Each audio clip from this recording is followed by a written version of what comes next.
Fala, galerinha do oitavo ano, tudo bem com vocês? Eu espero que todos vocês estejam bem e que a gente possa se encontrar pessoalmente logo, logo.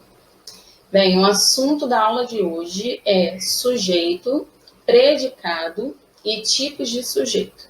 Mas antes da gente dar início a esse conteúdo novo, eu gostaria de recapitular com vocês o que nós fizemos nos meses de fevereiro e março.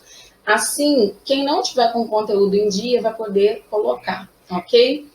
Bem, nas primeiras semanas de aula, nós fizemos exercícios no caderno para poder levantar uma diagnose da turma e verificar as dificuldades que vocês tinham nos conteúdos anteriores, certo?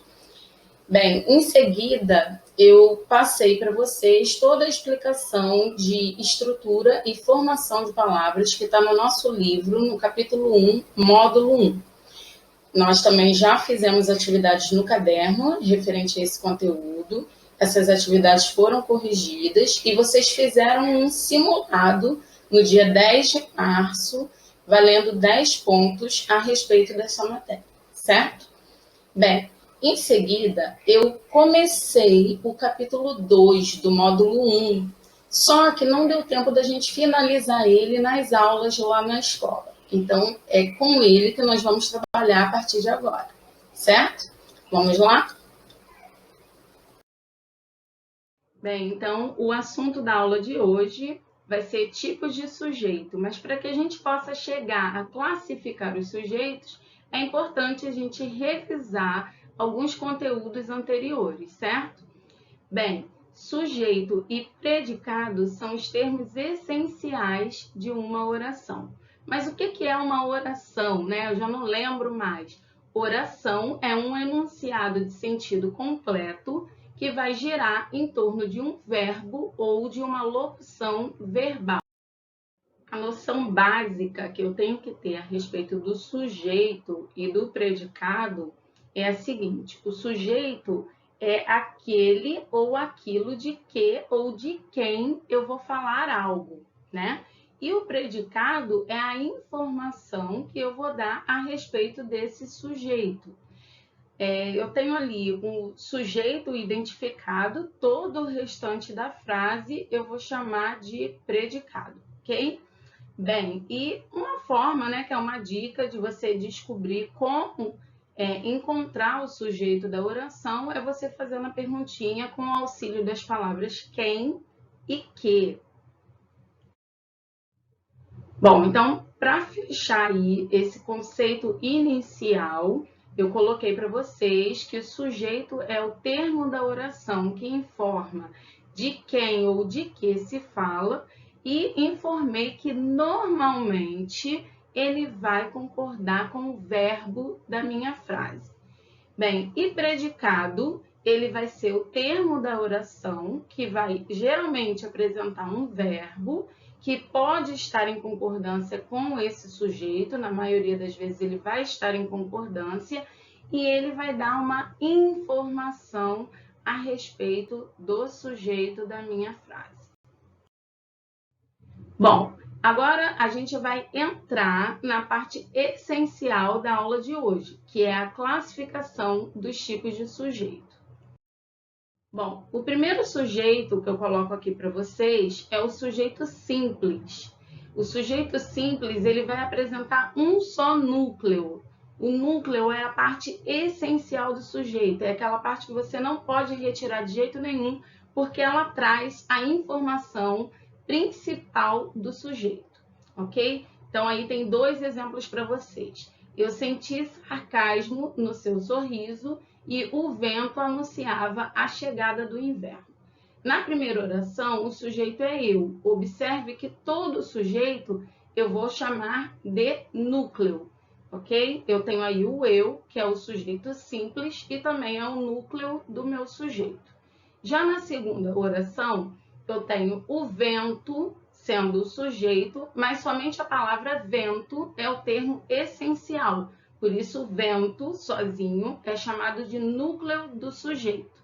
E o vento, a expressão juntinha, é chamada de sujeito simples.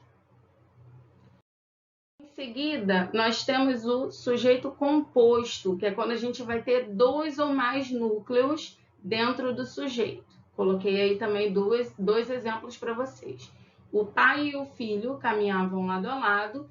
Fome e desidratação são agravantes das doenças daquele povo. Então, na primeira frase, eu tenho 2 núcleos, pai e filho. E na segunda frase, também 2 núcleos, fome e desidratação. Mas a gente poderia ter mais núcleos se fosse uma oração composta por um sujeito, né, que fosse enumerando. Por exemplo, laranja, banana e maçã são minhas frutas preferidas. Então, eu teria aí laranja, banana, maçã, sendo o núcleo do sujeito composto. Bom, também temos o sujeito oculto, que é conhecido também por alguns autores como sujeito elíptico ou sujeito desinencial. Como é que eu vou reconhecer esse sujeito? Não vai ser possível eu grifar esse sujeito dentro da minha oração, dentro da minha frase. Por quê? Eu só vou descobrir esse sujeito através da desinência do verbo. Então, por exemplo, quando eu falo estamos sempre alertas para com os aumentos abusivos dos preços, o verbo estamos faz com que eu remeta à primeira pessoa do plural, nós. Então, o sujeito, ele não foi escrito, ele não está explícito na frase, mas eu consigo reconhecer ele através da desinência do verbo, ok? E na segunda frase, quero que meus pais cheguem de viagem o mais rápido possível. Eu tenho aí o verbo quero, que toda vez que ele aparece, eu sei que ele faz referência à primeira pessoa do singular eu. Ele não está escrito, não é possível eu grifar esse sujeito na frase, mas eu sei que ele existe. Eu sei por conta da desinência do verbo quero. Bom, em seguida, nós temos o sujeito indeterminado. Sujeito indeterminado é aquele que não vai aparecer na oração, mas ele também não vai poder ser identificado. Por exemplo, se eu falo assim, assaltaram a padaria. Quem assaltou a padaria? Né? Poderia ser uma pessoa só, poderia ser um grupo de pessoas. A gente não tem essa informação, não tem como descobrir essa informação. E normalmente a gente vai ter um verbo ou um auxiliar, né? Se for uma locução verbal, estando na terceira pessoa do plural, certo? Então, quando isso ocorrer, a gente vai ter aí um sujeito indeterminado. Também é possível a gente fazer a indeterminação do sujeito através da partícula ser. Por exemplo, se eu falo, né? Precisa-se de pedreiros. Esse precisa, ele está no singular, pedreiros está no plural. Não há uma concordância entre eles, mas eu tenho aí uma indeterminação desse sujeito. Alguém, que eu não sei quem é, está precisando de pedreiros, provavelmente para uma determinada obra, mas não aparece isso escrito. Bom, eu tenho aqui outros exemplos dessa questão do sujeito indeterminado com a partícula ser. Ela vai ocorrer quando a gente tiver verbos intransitivos, verbos transitivos indiretos e verbos de ligação. Aí a gente vai dizer, quando isso ocorre, quando a gente tem um verbo acompanhado da partícula ser, fazendo essa indeterminação do sujeito, a gente vai dizer que esse pronome recebe esse nome de indeterminador do sujeito, correto? Bom, vamos agora à última classificação do nosso sujeito, quando a gente diz que a oração não tem sujeito ou a gente dá o nome a ela de sujeito inexistente. Esse tipo de oração, gente, ele vai ocorrer quando a gente tem os verbos impessoais dentro da frase. São verbos que você não consegue fazer uma ligação a um sujeito. Por exemplo, quando eu tenho verbos fenômenos da natureza, aí eu coloquei vários exemplos para vocês, né? Se eu falo, por exemplo, choveu muito ontem à noite, eu não sei quem choveu, né? Eu não poderia fazer esse tipo de pergunta.